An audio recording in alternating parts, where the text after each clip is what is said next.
اگر آپ چینل پر پہلی بار آئے ہیں تو ابھی سبسکرائب کر کے بیل آئیکن پریس کریں اور رہیں باخبر۔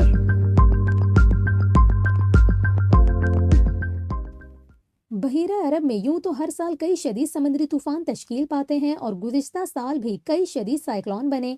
2023 میں بحیرہ عرب میں سب سے زیادہ طویل دورانیے کا سمندری طوفان کون سا تھا؟ اس حوالے سے موسمیاتی ویب سائٹس کا بتانا ہے کہ 2023 میں بحیرہ عرب کا پہلا انتہائی شدید سائیکلون بپر جوائے تھا۔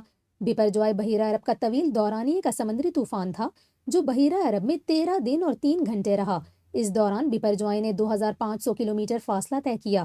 بپر جوائے سال 2023 میں بحیرہ عرب میں بننے والا دوسرا طوفان تھا جس کا نام بنگلہ دیش کی جانب سے تجویز کیا گیا تھا۔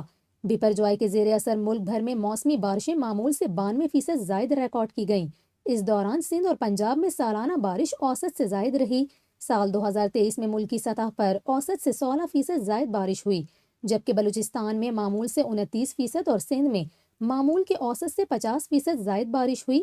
پنجاب میں معمول کے اوسط سے 30% اور خیبر پختونخوا میں معمول سے 11% کم بارش ہوئی۔ اس کے علاوہ آزاد جموں کشمیر میں معمول سے 12% کم بارش ہوئی اور گلگت بلتستان میں معمول سے 10% کم بارش ہوئی۔